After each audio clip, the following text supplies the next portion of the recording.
வணக்கம் நண்பர்களே. இன்னைக்கு தேதியில் மீடியாவில் ஒரு மிகப்பெரிய பேசும் பொருளாக ஆயிருக்கக்கூடிய ஒரு விவகாரம் Hema committee report. Hema committee report மூலமாக மலையாளம் ஃபிலிம் இண்டஸ்ட்ரியில் பல ஆண்டுகளாக நடந்துட்டு வரக்கூடிய பாலியல் சுரண்டல், பாலியல் வன்கொடுமை அப்படின்னு கூட சொல்லலாம். இங்கிலீஷில் சொல்லணும்னா sexual exploitation, sex for work, sexual favours, casting couch, இந்த மாதிரி விஷயங்கள்லாம் நீங்கள் கேள்விப்பட்டிருப்பீங்க. ஸோ இதெல்லாம் இப்போது பொது வெளியில் பேசும் பொருளாக வந்திருக்கு. இது முதல் முறையா அப்படின்னு கேட்டிங்கன்னா முதல் முறை கிடையாது. பல முறை இது பேசும் பொருளாக வந்திருக்கு. ஆனால் கடந்த ஒரு 10 வருடங்களில் பார்த்தீங்கன்னா இது ரெகுலராக பொது வெளியில் பேசும் பொருளாக வருது.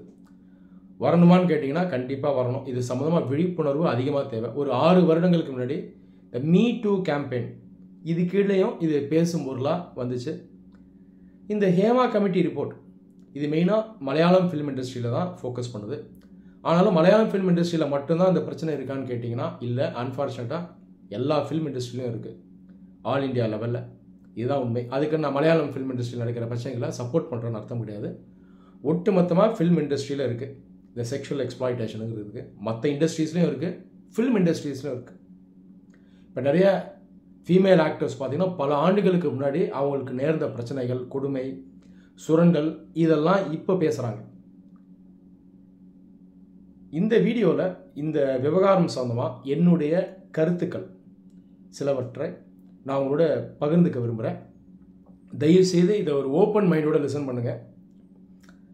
நான் எந்த ஒரு விஷயத்தை எக்ஸ்பிரஸ் பண்ண விரும்புகிறேன் அப்படின்னு பார்த்தீங்கன்னா, ஃபிலிம் இண்டஸ்ட்ரியில் ரொம்ப காலமாக எஸ்டாப்ளிஷ்டாக இருந்த சில பெரிய ஆக்டர்ஸ் அவங்க இப்போ சமீப காலத்தில் எலக்ட்ரல் பாலிடிக்ஸ்குள்ளே வரணும்னு நினைக்கிறாங்க. ஒரு 2-3 பேர் இருக்காங்க, நான் பேர் சொல்ல விரும்பல. அவங்க இப்போ எலக்ட்ரல் பாலிடிக்ஸ்குள்ளே வரணும்னு நினைக்கிறாங்க. ஆனால் இந்த மாதிரி நடிகர்கள், எஸ்டாப்ளிஷ்ட் ஆக்டர்ஸ், அவங்க இவ்வளோ காலமாக ஃபிலிம் இண்டஸ்ட்ரியில் தான் இருந்திருக்காங்க. எலக்ட்ரல் பாலிடிக்ஸில் இறங்கி நாட்டில் நிறைய மாற்றங்களை கொண்டு வரணும்னு நினைக்கிற இவங்க, அவங்க இவ்வளோ காலம் இருந்த ஃபிலிம் இண்டஸ்ட்ரிக்குள்ளே அன்ஃபார்ச்சுனேட்டாக அந்த இண்டஸ்ட்ரிக்குள்ளே சில மாற்றங்களை கொண்டு வரணும் அப்படின்னு அந்த அளவுக்கு முயற்சி பண்ணலை. சொல்லப்போனால் நிறைய பேர் முயற்சியே பண்ணலை. இப்படி ஒரு விஷயத்தை நம்மளால் பார்க்க முடியுது. ஸோ இதை பற்றி தான் நான் கொஞ்சம் பேசணும் அப்படின்னு நினைக்கிறேன். ஒருவேளை இந்த ஆக்டர்ஸோட ஃபேன்ஸாவோ சப்போர்ட்டர்ஸாக நீங்கள் இருந்தால் கூட தயவுசெய்து இந்த வீடியோ ஃபுல்லாக லிசன் பண்ணுங்கள். எமோஷனலாக எதையும் எடுக்க வேணாம். நான் சொல்கிறதுல மெரிட் இருக்குது, ஜஸ்டிஃபிகேஷன் இருக்குன்னா இதை அக்செப்ட் பண்ணுங்கள். இல்லைன்னா நான் சொல்கிற விஷயத்தை நீங்கள் ரிஜெக்ட் பண்ணிடலாம். சரி, இப்போ இந்த sexual exploitation of female actors இதை நம்ம பார்த்தோம்னா, இதை நம்ம சோஷியலாக பார்க்க வேண்டியது இருக்குது, எக்கனாமிக்காக பார்க்க வேண்டியது இருக்குது, பொலிட்டிக்கலாக பார்க்க வேண்டியது இருக்குது. அதை தாண்டி சைக்கலாஜிக்கல், உளவியல் ரீதியாகவும் நம்ம பார்க்க வேண்டியது இருக்குது. இப்போ இந்த ஃபீமேல் ஆக்டர்ஸ் பார்த்தீங்கன்னா ஃபிலிம் இண்டஸ்ட்ரிக்குள்ளே வரணும் அப்படின்னு நினைக்கிறாங்க. அன்ஃபார்ச்சுனேட்டாக நிறைய பேருக்கு இந்த சேலஞ்ச் இருக்குது, இந்த பாலியல் சுரண்டல் இருக்குது. ஒரு சில பேர், எல்லாரும் சொல்ல, ஒரு சில பேர் ஃபிலிம் இண்டஸ்ட்ரிக்குள்ளே மேல்ஸ், அவங்க ஆக்டர்ஸாக இருக்கலாம், டேரக்டர்ஸாக இருக்கலாம், இல்லை இன்னும் சில பேராக இருக்கலாம். அவங்க என்ன பண்ணுறாங்கன்னா ஒரு நிர்பந்தனை இதில் வந்துடுது. நீங்கள் வந்து செக்ஷுவல் ஃபேவர் இதை கொடுத்தா தான் உங்களுக்கு ஆப்பர்ச்சுனிட்டி கிடைக்கும் அப்படின்ற ஒரு கண்டிஷனை நம்மளால் பார்க்க முடியுது. இந்த காஸ்டிங் கவுச் அப்படின்னு சொல்லுவாங்க. அதை தாண்டி ஃபிலிம் இண்டஸ்ட்ரியில் என்டர் ஆனதுக்கு அப்புறமும் நிறைய ஃபீமேல் ஆக்டர்ஸ்க்கு பார்த்தீங்கன்னா இந்த பிரச்சனை இருக்குது. அப்போ இது பேசிக்காக பாலியல் சுரண்டல், செக்ஷுவல் எக்ஸ்ப்ளாய்டேஷன். அது இல்லாமல் இது ஒரு சைக்கலாஜிக்கல் எக்ஸ்ப்ளாய்டேஷனும் கூட, உளவியல் ரீதியாக ஒருத்தரை வந்து எக்ஸ்ப்ளாய்ட் பண்ணுறது. மூணாவது இது ஒரு எக்கனாமிக் எக்ஸ்ப்ளாய்டேஷனும் கூட. அது எப்படி எக்கனாமிக் எக்ஸ்ப்ளாய்டேஷன் பார்த்தீங்கன்னா, மெயினாக ஃபீமேல் ஆக்டர்ஸ் இங்கே எக்ஸ்ப்ளாய்ட் ஆகிறாங்க. அப்போ இங்கே பார்த்தீங்கன்னா அந்த பேட்ரியார்க்கல் மைண்ட் செட்டை நம்மளால் பார்க்க முடியுது. அந்த ஆணாதிக்க சிந்தனை மூலமாக மேல்ஸ் என்ன பண்ணுறாங்கன்னா ஃபீமேல்ஸை எக்ஸ்ப்ளாய்ட் பண்ணுறாங்க. அப்போ இங்கே பேசிக்காக ஈக்குவல் ஆப்பர்ச்சுனிட்டி இல்லாமல் போயிடுது, ஈக்குவாலிட்டி இல்லாமல் போயிடுது.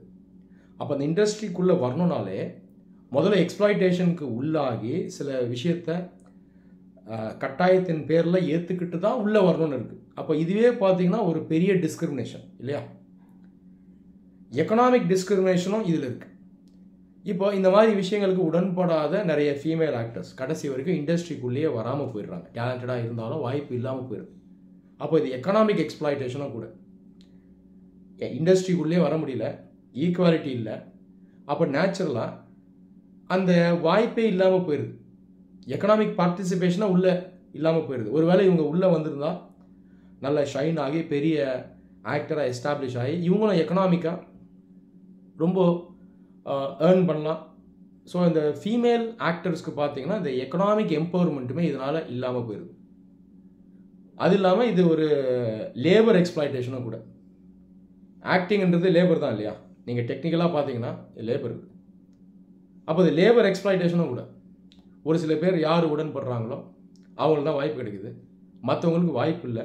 அப்போ லேபர் எக்ஸ்ப்ளாய்டேஷனாகவும் நம்ம அதை பார்க்குறோம். அப்போ பல்வேறு கோணங்களில் நாம் இதை பார்க்க வேண்டியிருக்கு.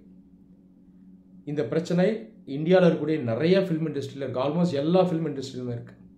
இப்போ அந்த எஸ்டாப்ளிஷ்ட் ஆக்டர்ஸ் இருக்காங்க இல்லையா, அவங்க பேரை நான் சொல்ல விரும்பல. இப்போது எலக்ட்ரல் பாலிடிக்ஸ்குள்ளே வரணும்னு நினைக்கிறாங்க. இவங்க சொல்கிறது என்னென்னா, நான் இப்போ அரசியலுக்குள்ளே வர்றேன் அப்படின்றாங்க. அப்போ நம்ம என்ன புரிஞ்சுக்க வேண்டியிருக்குன்னா, நான் இது வரைக்கும் சினிமாவில் இருக்கேன், இப்போ நான் அரசியலுக்குள்ளே வரேன்றாங்க. இந்த புரிதலே தப்பான புரிதல். இதை ஏன் அப்படிங்கிறது சொல்கிறேன். அரசியலுங்கிறது எல்லா இடத்துலையும் இருக்குது. உங்கள் குடும்பத்தில் இருக்குது, ஆஃபீஸில் இருக்குது, நாடளவில் இருக்குது, எலக்ட்ரல் பாலிடிக்ஸ்லையும் இருக்குது, எல்லா இடத்துலையும் இருக்குது. எங்கெல்லாம் அதிகாரத்தை நோக்கி மக்கள் போகிறாங்களோ, எங்கெல்லாம் அதிகார பகிர்வை உங்களால் பார்க்க முடியுதோ, அதாவது டிஸ்ட்ரிபியூஷன் ஆஃப் பவரை பார்க்க முடியுதோ, அது இல்லாமல் எங்கெல்லாம் கோஆப்ரேஷன் தேவைப்படுதோ, எங்கெல்லாம் பிரச்சனைகள் கான்ஃப்ளிக்ட் இருக்கோ, எங்கெல்லாம் இதெல்லாம் தீர்க்க வேண்டிய ஒரு நிலை இருக்கோ, அங்கே எல்லாமே நீங்கள் பாலிடிக்ஸாக பார்க்க முடியும். அப்போது ஃபில்ம் இண்டஸ்ட்ரியில் பாலிடிக்ஸ்ன்றது கிடையாது. இந்த தேர்தல் அரசியலில் தான் பாலிடிக்ஸ் இருக்குது. நாடு அப்படிங்கிறதுலாம் நான் பாலிடிக்ஸை பார்க்குறேன், அதுக்குள்ளே இப்போ நான் இறங்க போகிறேன், குதிக்க போகிறேன், இதுக்குள்ளே நான் நிறைய மாற்றத்தை கொண்டு வர போகிறேன், இதன் மூலமாக நான் நாட்டை சரி செய்ய போகிறேன் அப்படின்னு சொல்கிறதே முதல்ல தவறான புரிதல். இப்போ தமிழ்நாட்டில் நிறைய பேர் என்ன நினைக்கிறாங்கன்னா, ஃபிலிம் இண்டஸ்ட்ரியிலேருந்து வந்தவங்க தான் சிஎம் ஆயிருக்காங்கன்னு நினைக்கிறாங்க. இதுவே ஒரு தவறான புரிதல். என்னுடைய நிறைய ஸ்டூடெண்ட்ஸ்க்கு நான் சொல்லுவேன், ஐஏஎஸ் எக்ஸாமில் கேள்வியாகவே வரும் இன்டர்வியூவில். நீங்கள் உத்து பார்த்தீங்கன்னா ஃபிலிம் இண்டஸ்ட்ரியிலேருந்து அப்படியே யாருமே சிஎம் ஆயிடலாம். அந்த நபர்கள் நீங்கள் உத்து பார்த்தீங்கன்னா கருணாநிதி அவர்களாகட்டும், ஜெயலலிதா அவர்களாகட்டும், எம்ஜிஆர் அவர்களாகட்டும், இவங்க எல்லாருமே ஆக்சுவலாக அரசியல்வாதிகள். ஆனால் இவங்க அதுக்கு முன்னாடி ஃபில்ம் இண்டஸ்ட்ரியிலும் இருந்தவங்க. இதுதான் உண்மை. சித்தாந்தத்தை நல்லா புரிஞ்சுக்கிட்டு கட்சியில் சேர்ந்து ஒர்க் பண்ணவங்க. அதே நேரத்தில் இவங்களுடைய அந்த ஃபில்ம் இண்டஸ்ட்ரியில் கிடைச்ச அந்த கரிஸ்மா இருக்குது பாருங்கள், அதுவும் இவங்களுக்கு ரொம்ப ஹெல்ப் பண்ணுச்சு. அதே நேரத்தில் இதே மாதிரி கரிஸ்மா இருக்கிற மற்ற நடிகர்களால் ஷைன் பண்ண முடியல. உதாரணத்துக்கு சிவாஜி கணேசன் அவர்கள், கமல்ஹாசன் அவர்கள். கமல்ஹாசன் இன்னும் இருக்கார் பாலிடிக்ஸில், எலக்ட்ரல் பாலிடிக்ஸில் இருக்கார். இப்போ வரைக்கும் அவரால் ரொம்ப ஷைன் பண்ண முடியல. அப்போ நீங்கள் என்ன புரிஞ்சுக்கணுன்னா, அரசியலில் இவங்கெல்லாம் முழு மூச்சாக இறங்கணும். அப்போ இந்த புரிதல் நமக்கு தேவை. இப்போ இந்த நடிகர்கள், இந்த பொலிட்டிக்கல் ஆஸ்பிரன்ஸ் முதல்ல இதை புரிஞ்சுக்கணும். அரசியலுங்கிறது எல்லா இடத்துலையும் இருக்குது, ஃபில்ம் இண்டஸ்ட்ரியிலுமே இருக்குது, அதிகமாகவே இருக்குது. இப்போ இந்த செக்ஷுவல் எக்ஸ்ப்ளாய்டேஷன் இது நத்திங் பட் பாலிடிக்ஸ் தான். இது ஒரு பெரிய politics. Psychological politics, economic politics, social politics, gender politics. ஒரு பெரிய ஜெண்டர் பாலிடிக்ஸ் இருக்குது. ஆணுங்கிறவன் தான் ஆதிக்க நிலையில் இருக்கவன், பெண் அப்படிங்கிறவன் கீழே தான் இருக்கணும். மேன் வில் கண்ட்ரோல் விமன் அப்படிங்கிறது பெரிய எக்ஸ்ப்ளாய்டேஷன். அதுதான் highest level exploitation. Sexual exploitation, gender exploitation, அடையாளத்தை வச்சு, ஃபிசிக்கல் ஐடென்டிட்டியை வச்சு எக்ஸ்ப்ளாய்டேஷன் எங்கே இருக்குது? ஃபில்ம் இண்டஸ்ட்ரியில் இருக்குது. அப்போ இதை பற்றி முதல்ல யோசிக்காமல், கேள்வி கேட்காமல், இதில் மாற்றத்தை கொண்டு வரணும்னு கொஞ்சம் கூட நினைக்காம, ஒருவேளை அவங்க நினச்சிருக்கலாம், ஆனால் குறைஞ்சபட்சம் அதை பற்றி பேசாமையே எலக்ட்ரல் பாலிடிக்ஸ்குள்ளே நான் வருவேன் அப்படின்னு சொல்கிறது நியாயமாக இருக்குமா? தாராளமாக எலக்ட்ரல் பாலிடிக்ஸ்க்கு வாங்க, நான் எப்பயுமே சப்போர்ட் பண்ணுவேன். எல்லாருக்கும் சம உரிமை இருக்குது. நடிகர்கள் வரக்கூடாது அப்படின்னு சில பேர் சொல்லுவாங்க, இதெல்லாம் தவறான வாதம். நான் அந்த மாதிரி சொல்லவே மாட்டேன். ஆனால் ஃபில்ம் இண்டஸ்ட்ரியில் குறைஞ்சபட்சம் நம்முடைய சக்தியை வச்சு, நம்முடைய இன்ஃப்ளூயன்ஸை வச்சு, நம்முடைய ஃபேன் ஃபாலோயிங்கை வச்சு நம்மளால் கண்டிப்பாக நிறைய மாற்றங்களை கொண்டு வர முடியும். இதை முதல்ல கொண்டு வரும், நம்மளை ப்ரூவ் பண்ணணும். கிரெடிபிலிட்டி நமக்கு தேவை. அதுக்கப்புறம் எலக்ட்ரல் பாலிடிக்ஸ்க்கு வாங்க, கண்டிப்பாக உங்களுக்கு வரவேற்பு இன்னும் அதிகமாக இருக்கும். அப்போ இதை பண்ணாமல், ஒரு டியூட்டியை பண்ணாமல், ரெஸ்பான்சிபிலிட்டியை பண்ணாமல் நாம் இங்கே அச்சீவ் பண்ணணும் அப்படின்னு சொல்கிறது முதல்ல ப்ராக்டிக்கல் கிடையாது. கண்டிப்பாக அந்த எக்ஸ்பெக்டேஷன் ஃபில்ம் இண்டஸ்ட்ரியில் நிறைய பேருக்கு இருக்குது. அப்போ முடிஞ்ச வரைக்கும் இந்த எலக்ட்ரல் பொலிட்டிக்கல் ஆஸ்பெக்ட்ஸ் ஃபில்ம் இண்டஸ்ட்ரியில் இப்போ நீங்கள் இப்பயும் இருக்கிறீங்க, இதில் குறைஞ்சபட்சம் சில மாற்றங்களை கொண்டு வரணும்னு நினைங்க. இது நிறைய பேருக்கு ஹெல்ப்ஃபுல்லாக இருக்கும். மெயினாக அந்த விமன் ஆக்டர்ஸ் இருக்காங்க பாருங்கள், இவங்களுக்கு ஹெல்ப்ஃபுல்லாக இருக்கும். நிறைய ப்ராப்ளம்ஸை ஃபேஸ் பண்ணுறாங்க. இதை தாண்டி இன்னும் நிறைய இஷ்யூஸ் இருக்குது. நிறைய ஆக்டர்ஸ்க்கு பார்த்தீங்கன்னா ப்ராப்பர் சோஷியல் செக்யூரிட்டி இல்லை. இந்த சப்போர்ட் ஆக்டர்ஸ், ஸ்டண்ட்மென், இவங்களுக்கெல்லாம் ஊதியம் ஃபிக்ஸ்டு கிடையாது, சோஷியல் செக்யூரிட்டி கிடையாது. இவங்களுக்கு நிறைய ப்ராப்ளம்ஸ் இருக்குது. இதை பற்றி பேசுங்க, இதில் சில மாற்றங்களை கொண்டு வாங்க. அது இல்லாமல் தமிழ் ஃபிலிம் இண்டஸ்ட்ரியில் பார்த்தீங்கன்னா ரொம்ப காலமாகவே தமிழ் பெண்களுக்கு பார்த்தீங்கன்னா நிறைய பேர் வாய்ப்பு அளிக்கிறது கிடையாது அன்ஃபார்ச்சுனேட்டாக. இதுக்கு ஒரு காலத்தில் நிறைய ரீசன் சொல்லப்பட்டது. டேரக்டர்ஸ் ப்ரொடியூசர்ஸ்லாம் வெளி ஸ்டேட்லேருந்து வந்தாங்க, எங்கள் கையில் டிசிஷன் மேக்கிங் பவர் இல்லை அப்படின்னு சொன்னாங்க. ஆனால் இப்போ பார்த்தீங்கன்னா இங்கே இருக்க ஆக்டர்ஸே பார்த்தீங்கன்னா இப்போ நிறைய பேர் ப்ரொடியூசர்ஸாகவும் டேரக்டர்ஸாகவும் இருக்காங்க, எங்கள் ஆக்டர்ஸே இருக்காங்க. ஸோ இவங்கெல்லாம் டிசிஷன் மேக்கர்ஸாக இருக்காங்க. தாராளமாக இங்கே இருக்க பெண்களை அதிகமாக ஹீரோயின்ஸாக எடுக்கலாம். மற்ற ஸ்டேட்லேருந்து வரக்கூடிய பெண்களை எடுக்க வேணாம்னு நான் சொல்லலை, கண்டிப்பாக மெரிட்டுக்கு சப்போர்ட் பண்ணுற ஆள் தான் நான். அதே நேரத்தில் இங்கே இருக்க பெண்களை வாய்ப்புகளை நோக்கி வரும்போது இவங்களுக்கு வாய்ப்புகளை கொடுங்க அப்படின்னு சொல்கிறேன். இங்கே இருக்க பெண்கள் வந்து டேலண்டடாக இருக்காங்க, அவங்களுக்கு வாய்ப்புகளை கொடுங்க. ஆனால் இதில் நிறைய மித்து இருக்குது. வெளி ஸ்டேட் பெண்கள் தான் நல்லா நடிப்பாங்க, அவங்க தான் நல்லா டான்ஸ் ஆடுவாங்க அப்படின்னு சொல்கிறதெல்லாம் பொய், அதெல்லாம் மித்து. இதுக்கு எந்த விதமான எவிடன்ஸும் கிடையாது இல்லையா? இங்கேயே அழகான பெண்கள் நிறைய பேர் இருக்காங்க, நல்லா நடிக்கக்கூடியவங்க இருக்காங்க, எந்த மாதிரி ரோல் கொடுத்தாலும் நடிக்கிறதுக்கு ரெடியாக இருக்கக்கூடிய பெண்கள் இருக்காங்க, வாய்ப்புகளை தேடுறாங்க. இவங்களுக்கும் நீங்கள் முன்னுரிமை கொடுங்க அப்படின்னு தான் சொல்கிறேன். மற்ற ஸ்டேட்லேருந்தும் வரலாம், இங்கே இருக்கவங்க நேச்சுரலாக எக்ஸ்பெக்ட் பண்ணும்போது கிவ் தம் ஆப்பர்ச்சுனிட்டி. ஆனால் இதை பற்றி இந்த நடிகர்கள் பேசுகிறதே கிடையாது, இந்த வாய்ப்பு கொடுக்கறத பற்றி பேசுகிறது கிடையாது.